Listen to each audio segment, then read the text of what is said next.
All right, some of you guys may remember back to the classic Schoolhouse Rock video, Conjunction Junction, where you saw a lot of train cars going by, and that's what we're going to talk about today. We're going to talk about conjunctions, and they really are the workhorses of the parts of speech. And what they do, like those train cars, they hook up words or word groups. There's 3 different types of conjunctions that you're going to need to know. The first is the coordinating conjunction.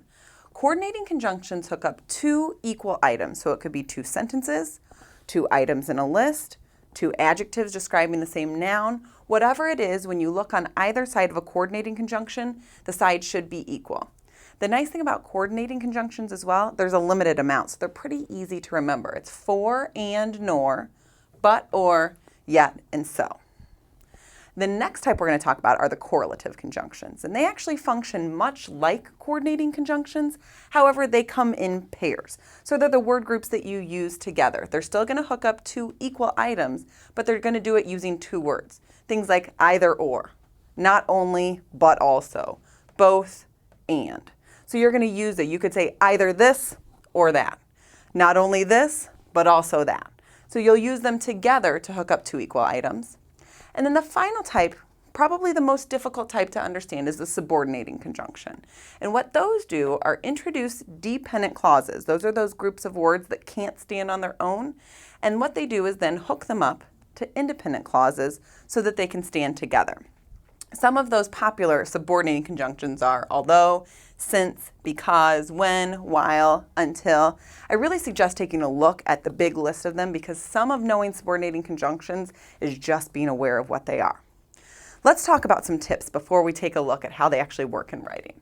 So the first trick I want to tell you about is fanboys. You may have heard this before, but it's the super simple way to remember those coordinating conjunctions we just talked about.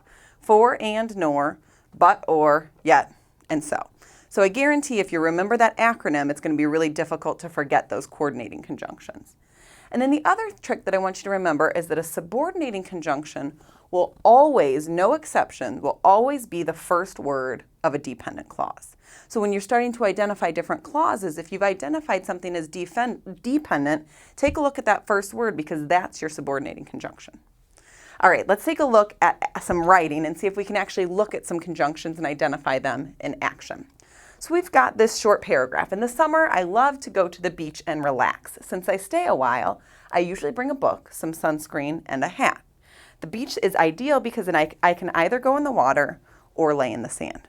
So let's start identifying some of those words, those conjunctions that hook things up. We've got in the summer, I love to go to the beach and relax. So I've got 2 things that I'm doing there, and is a conjunction. And the easy way to identify what kind of conjunction it is because we know it's a fanboy. If it's a fanboy, it's nothing else. So we've got a coordinating conjunction there. It's hooking up going to the beach and relaxing, 2 equal verbs. All right? We've got since I stay a while, I usually bring a book, some sunscreen, and a hat. Now the first one that probably pops out to you is this and again. We know it's a fanboy, so we know it's a coordinating conjunction.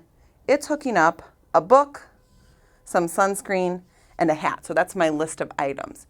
But hopefully you looked earlier in this sentence and you saw the sentence has 2 parts. One half that can't stand on its own and the other half that can. So if we look at since I stayed a while, we know it's got a subject, I, it's got a verb, stay, but it can't stand alone because there's not a complete thought there. Remember, if we've got a dependent clause, the first word of it is a subordinating conjunction. So since is one of those subordinating conjunctions there, and it's acting to hook together this dependent clause to I usually bring a book, some sunscreen, and a hat, which makes it a complex sentence, and we'll talk about those later. Finally, we've got the beach is ideal because I can either go in the water or lay in the sand. So we already have these 2 things that we know are being hooked up, laying in the water or laying in the sand. I guess you could lay in the water, and going in the water. So those 2 things are hooked up, and they're hooked up by or, but we know or most of the time has a partner in crime, and it's usually either when you're given 2 choices. So either and or are working together here to be a correlative conjunction. So here you can see how conjunctions work together and really how they work to hook things up and make your sentence make sense. By 2. I can't do this with you 2 laughing back there. Work it. Work it. So if we had, no, that's not right, 3 coplanar points. So have you ever gotten off an airplane? That should be less than. Yeah. Dang. Is it like 500 degrees in here or what?